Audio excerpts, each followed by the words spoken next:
Hello, my YouTube fam, and welcome back to your own channel. My name is Akhil Maheshwari. लेकर के आया हूं आज video number 53। आज हमारा टॉपिक है फॉर्मल ऑर्गेनाइजेशन। ये है आपके एनसीईआरटी बुक का पेज नंबर 125 एंड बोल दो ना slogan, study together grow together. देखो, हमने पिछले कुछ वीडियोस में टाइप्स ऑफ ऑर्गेनाइजेशनल स्ट्रक्चर्स पढ़ लिए, जिसमें हमने फंक्शनल ऑर्गेनाइजेशनल स्ट्रक्चर पढ़ा, हमने डिविजनल ऑर्गेनाइजेशनल स्ट्रक्चर पढ़ा। आज जो हम इस टॉपिक में पढ़ने वाले हैं, हम टाइप ऑफ ऑर्गेनाइजेशन पढ़ने वाले हैं। देखो, बहुत सारे बच्चे कंफ्यूज हो जाते हैं, उन्हें functional organization and formal organization same लग बैठता है, बट नहीं है ऐसा। दोनों अलग अलग टॉपिक है, समझना। Functional organization and divisional organization जो था वो टाइप्स ऑफ ऑर्गेनाइजेशनल स्ट्रक्चर था, ऑर्गेनाइजेशनल स्ट्रक्चर के टाइप्स थे। Formal organization and informal organization जो है वो टाइप्स ऑफ ऑर्गेनाइजेशन है। हमने अब तक पढ़ लिया कि किस टाइप के ऑर्गेनाइजेशनल स्ट्रक्चर होते हैं। अब हम पढ़ेंगे ऑर्गेनाइजेशंस किस टाइप की होती हैं। तो देखो, दो ही टाइप की ऑर्गेनाइजेशन होती है और दोनों एक साथ एग्जिस्ट करती हैं। एक होती है फॉर्मल ऑर्गेनाइजेशन जो हम इस वीडियो में कवर करने वाले हैं, दूसरी होती है इनफॉर्मल ऑर्गेनाइजेशन जो हम नेक्स्ट वीडियो में कवर करने वाले हैं। तो देखो, फॉर्मल ऑर्गेनाइजेशन क्या सिखाया मैंने, बीएसटी में कुछ समझना है और लाइफ लॉन्ग कॉन्सेप्ट्स क्लियर रखने हैं, तो tap on the name. Formal मतलब क्या कि ये जो टाइप की ऑर्गेनाइजेशन है ये फॉर्मल होती है, यहां पे रिलेशंस जो होते हैं फॉर्मल होते हैं, ठीक है। लाइक से फॉर एग्जाम्पल, आपके भैया दीदी जो भी ऑफिस में काम करते हैं, आपने सुना होगा कि यार वो तो मेरा बहुत अच्छा ऑफिस फ्रेंड है, ठीक है, नहीं यार वो तो मेरा बॉस है, उससे मैं ये चीज नहीं ओपनली डिस्कस नहीं कर सकता, या ये चीज मैं उसे ओपनली नहीं कह सकता। सो ये सब क्या है, ये फॉर्मल एंड इनफॉर्मल ऑर्गेनाइजेशन का पार्ट है। सो अब बात करते हैं फॉर्मल ऑर्गेनाइजेशन की। तो फॉर्मल मतलब स्ट्रिक्ट फॉर्मेलिटी, मतलब ये जो टाइप की ऑर्गेनाइजेशन है ये फिक्स सेट ऑफ रूल्स पर काम करती है, ठीक है, ये फिक्स पॉलिसीज पर काम करती है, ऑर्गेनाइजेशन में जो डिसिप्लिन है उसको मेंटेन करती है। और इस टाइप की ऑर्गेनाइजेशन को इंटेंशनली क्रिएट किया जाता है, टॉप लेवल क्रिएट करता है, समझना। फंक्शनल स्ट्रक्चर इंटेंशनली क्रिएट होगा और अपने आप क्रिएट हो जाएगा जब आप सिंगल लाइन ऑफ प्रोडक्ट में डील कर रहे हो। डिविजनल स्ट्रक्चर अपने आप क्रिएट हो जाता है जब आपकी प्रोडक्ट लाइन एक से ज्यादा हो जाती है। तो लेकिन क्रिएट कौन कर रहा है ये स्ट्रक्चर? ये स्ट्रक्चर क्रिएट करता है टॉप लेवल। सो फॉर्मल ऑर्गेनाइजेशन के ही दोनों पार्ट्स होते हैं, फंक्शनल स्ट्रक्चर भी एंड डिविजनल स्ट्रक्चर भी। क्यों? क्योंकि यहां पर कोई इनफॉर्मल रिलेशनशिप नहीं होती, यहां पे टोटल फॉर्मल रिलेशनशिप्स क्रिएट होती हैं। सो चलो समझते हैं फॉर्मल ऑर्गेनाइजेशन की meaning.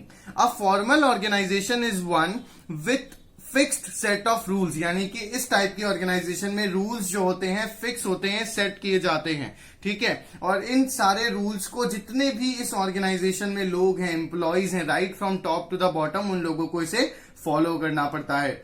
Then intra organization procedure and structure. Intra मतलब विद इन, ठीक है। सो फॉर्मल ऑर्गेनाइजेशन क्या है? एक ऑर्गेनाइजेशन के अंदर ही बनाया गया एक स्ट्रक्चर है, ठीक है।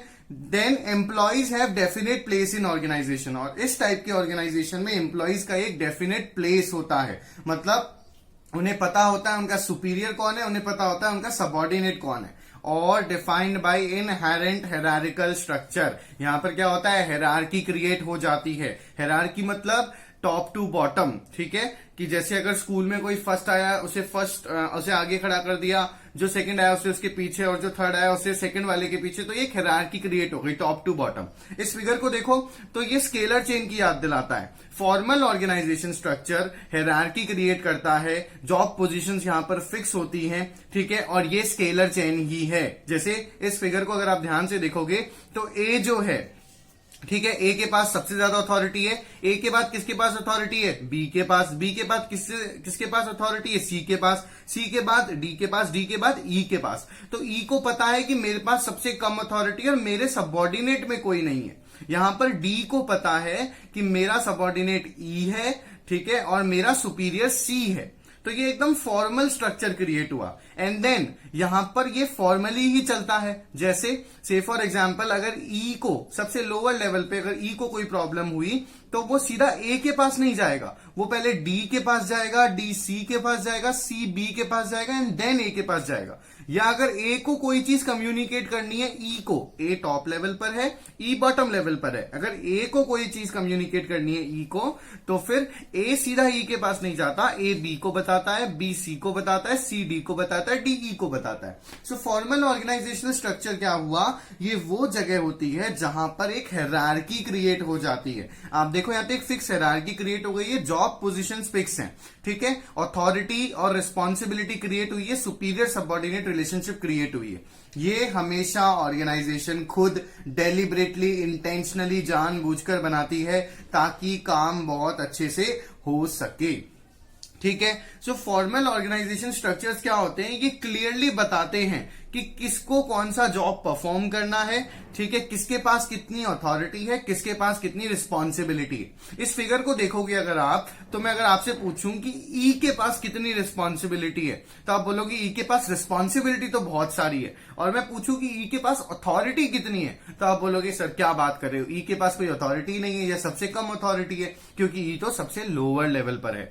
तो यहां पे देखो आपको कितना सिस्टमैटिक है, ये देख करके ही पता चल रहा है किसके पास कितना ज्यादा पावर होगा डिसीजन मेकिंग का, ठीक है। और सुपीरियर सबऑर्डिनेट रिलेशनशिप भी क्रिएटेड हो रही है, डायरेक्टली क्रिएट हो रही है। लाइक कैसे मैं प्रूव कर सकता हूं, मैं अगर आपसे पूछूं कि आप मुझे बताओ कि डी का इस फिगर में, इस ऑर्गेनाइजेशन में जो डी की पोजीशन है, डी का सुपीरियर कौन है, इमीडिएट सुपीरियर, तो आप बोलोगे सी, ठीक है। और मैं पूछूं डी का सबऑर्डिनेट कौन है, तो आप बोलोगे ई। तो यहां पे देखो क्लियरली स्पेल आउट हो रहा है कि कौन सुपीरियर है और कौन सबऑर्डिनेट है। सो फॉर्मल ऑर्गेनाइजेशन स्ट्रक्चर क्या होता है, ये डायरेक्टली इंटेंशनली क्रिएट किया जाता है ताकि ऑर्गेनाइजेशन बहुत स्मूथली वर्क करे। और ये सिर्फ एक ही पर्पज से क्रिएट किया जाता है कि ऑर्गेनाइजेशन का जो गोल है, चाहे जो भी हो, मैक्सिमम प्रॉफिटेबिलिटी हो या जो भी गोल है, वो ऑर्गेनाइजेशनल गोल अचीव हो सके, ठीक है। आगे आपको समझ में, अब आगे बढ़ते हैं। देखो अब फीचर्स पढ़ते हैं फॉर्मल ऑर्गेनाइजेशन स्ट्रक्चर के। देखो मीनिंग फीचर्स समझना किसी भी टॉपिक के बहुत इंपॉर्टेंट हो जाता है। अगर आपको मीनिंग एंड फीचर समझ में आ गए तो फिर आप सारी चीजें, एडवांटेजेस डिसएडवांटेजेस अपने आप समझ जाओगे। सो फर्स्ट फीचर क्या है, intentionally created by the process of organizing. Formal organisation structure जो होता है वो इंटेंशनली क्रिएट करती है टॉप लेवल, ठीक है। इंटेंशनली वो ये स्ट्रक्चर बनाते हैं ताकि जो ऑर्गेनाइजेशन के गोल है वो अचीव हो सके। जैसे इस फिगर में आपने देखा कि ई के पास सबसे कम अथॉरिटी है और ई के नीचे कोई सबऑर्डिनेट नहीं है। अगर रिक्वायरमेंट होगी तो ई के नीचे एक और पर्सन हायर कर देंगे, मे बी ओ, ठीक है, like that. So intentionally create होती है organizational structure, formal organizational structure, ठीक है, और ताकि ऑर्गेनाइजेशन का गोल जो है वो अचीव हो सके। देन सेकेंड हैशटैग यही बात करता है, ये किस लिए क्रिएट किया जाता है, पर्पस क्या है, अचीवमेंट ऑफ ऑर्गेनाइजेशनल गोल, ठीक है। जो भी ऑर्गेनाइजेशन का गोल है उसको अचीव करने के लिए ये स्ट्रक्चर क्रिएट किया जाता है। ये एम्प्लॉयज के पर्सनल बेनिफिट्स के लिए क्रिएट नहीं किया जाता है कि भाई एम्प्लॉयज की दोस्ती बढ़ानी है, ठीक है, या एम्प्लॉयज के रिश्ते नाते क्रिएट करने हैं, वो नहीं। यहां पे क्रिएट किया जाता है स्ट्रिक्टली सिर्फ एक ही चीज के लिए कि जो ऑर्गेनाइजेशन का गोल है वो अकॉम्प्लिश हो सके। Then each individual assigned a specific job. Now very important, यहां पर एक ऑर्गेनाइजेशनल स्ट्रक्चर में हर एक इंडिविजुअल को एक ही टास्क दिया जाता है। ये हमने ऑर्गेनाइजेशन की डेफिनेशन में भी पढ़ लिया था कि डिवीजन ऑफ वर्क होता है और हर एक इंडिविजुअल को एक एक टास्क दे दिया जाता है और टास्क के अकॉर्डिंग की अथॉरिटी और रिस्पॉन्सिबिलिटी भी दी जाती है, ठीक है। जैसे से फॉर एग्जांपल इस फिगर में स्केलर चेन में डी का टास्क बहुत ज्यादा था, ठीक है, तो डी के लिए इन्होंने क्या किया, डी को अथॉरिटी दे दी कि तुम चाहो तो एक और सबऑर्डिनेट रख सकते हो। तो डी ने अपना काम किसको डेलीगेट कर दिया, ई को डेलीगेट कर दिया। सो यहां पर तीसरी चीज जो आपको ध्यान रखनी है कि फॉर्मल ऑर्गेनाइजेशन स्ट्रक्चर में हर एक इंडिविजुअल को एक एक स्पेसिफिक जॉब असाइन किया जाता है।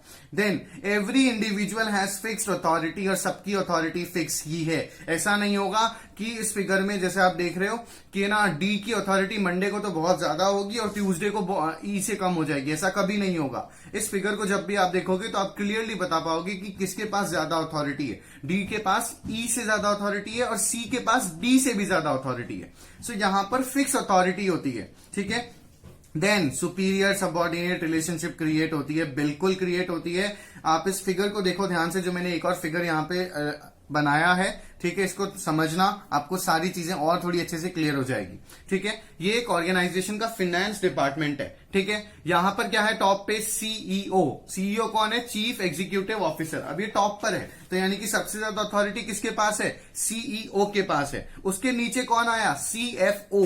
सीएफओ कौन होता है, चीफ फाइनेंशियल ऑफिसर। तो यानी कि सीईओ का सबऑर्डिनेट कौन, सीएफओ। या फिर पूछ लो सीएफओ का सुपीरियर कौन, सीईओ, ठीक है। सीएफओ ने क्या किया, अपना काम बांट दिया फाइनेंस मैनेजर को, ठीक है। अब फाइनेंस मैनेजर ने भी अपना काम बांट दिया 3 अलग अलग बंदों को। एक बंदा अकाउंट्स मैनेज करता है, दूसरा बंदा लीगल चीजें देखता है फाइनेंस को लेकर के, और तीसरा बंदा फाइनेंस की प्लानिंग करता है, ठीक है। अब मैं आपसे अगर पूछूं कि लीगल जो डिपार्टमेंट संभालता है, लीगल मैनेजर, उसका सुपीरियर कौन है, तो आप बोलोगे फाइनेंस मैनेजर। फाइनेंस मैनेजर का सुपीरियर कौन है, सीएफओ। सीएफओ का सुपीरियर कौन है, सीईओ, ठीक है। तो इस तरीके से देखो एक strict superior subordinate relationship create हो रही है। देन देखो इस अकाउंट्स मैनेजर के अंदर भी 3 एम्प्लॉइज काम कर रहे हैं, लीगल मैनेजर के अंदर भी 3 एम्प्लॉइज काम कर रहे हैं, प्लानर के अंदर भी 3 एम्प्लॉइज काम कर रहे हैं।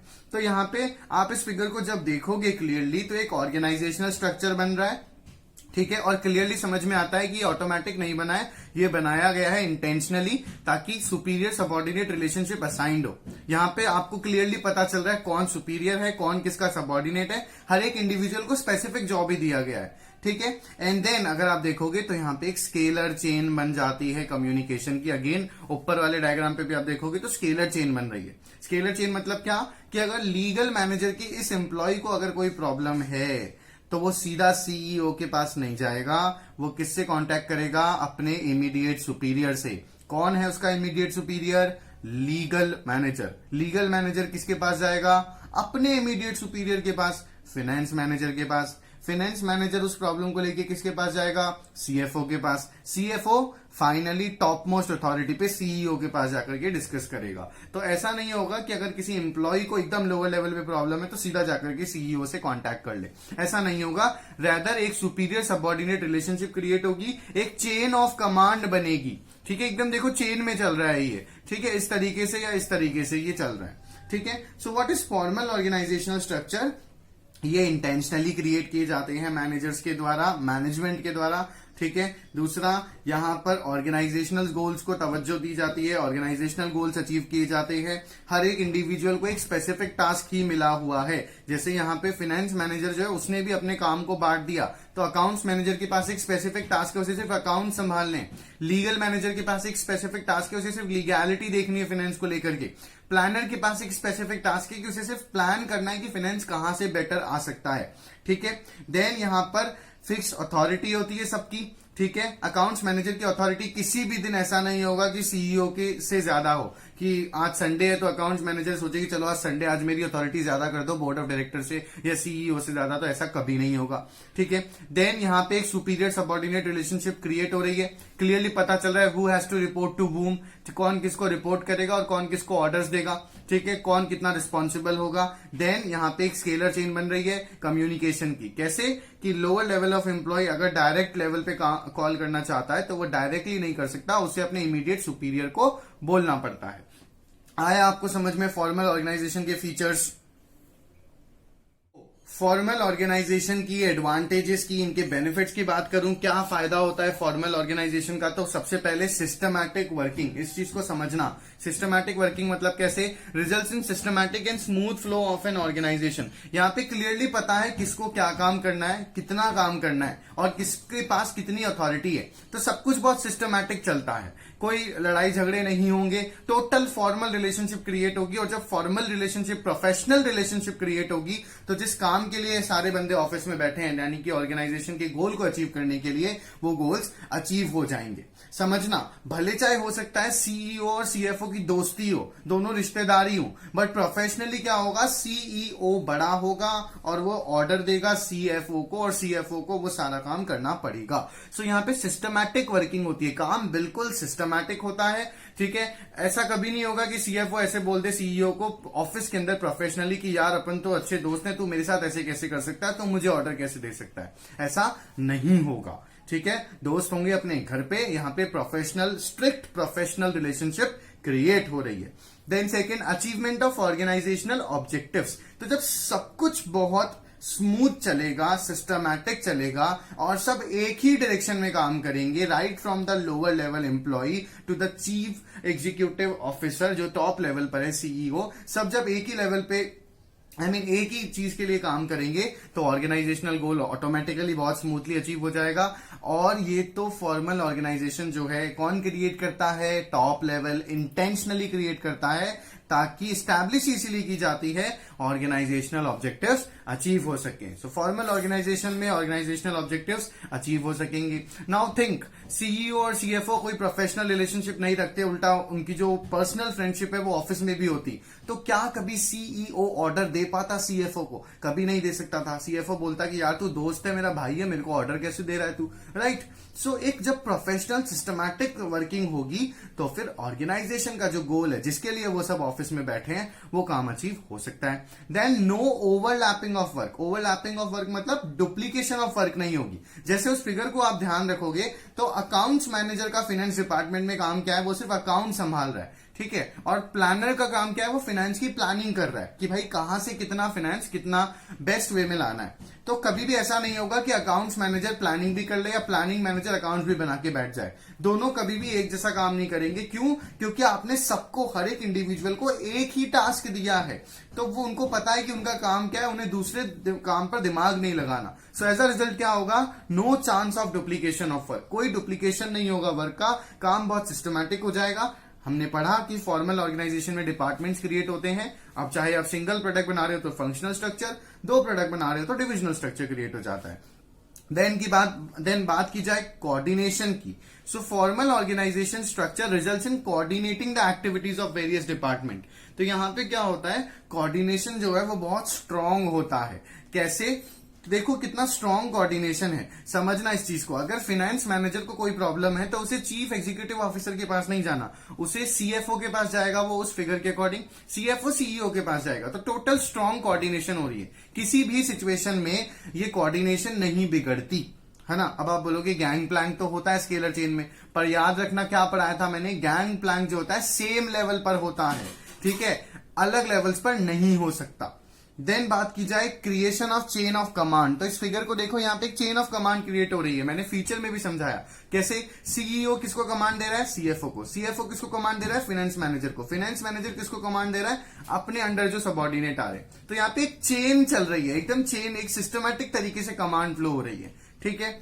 सो यहाँ पे क्या होता है, सुपीरियर सबऑर्डिनेट रिलेशनशिप क्रिएट हो रहा है। आप फिगर को देख करके बहुत क्लियरली बता दोगे कौन सुपीरियर है और कौन सबऑर्डिनेट है। सो ये पता चल जाता है वू रिपोर्ट्स टू वूम, कि किसको किसको रिपोर्ट करना है। फाइनेंस मैनेजर को पता है उसे किसको रिपोर्ट करना होगा, उसे सीईओ को रिपोर्ट करना होगा क्या? नो, उसे सीएफओ को रिपोर्ट करना होगा।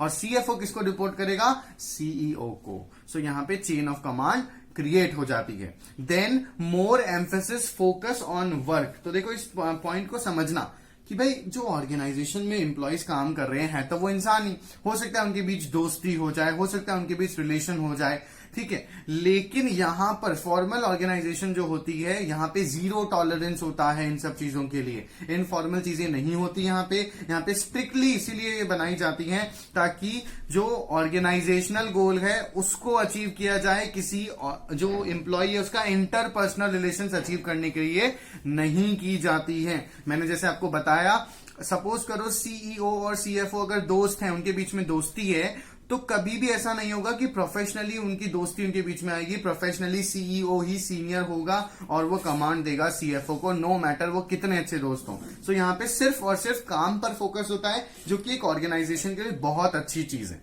आया आपको समझ में एडवांटेजेस? देखो, every coin has two sides. किसी चीज के फायदे होते हैं तो उसके नुकसान भी होते हैं।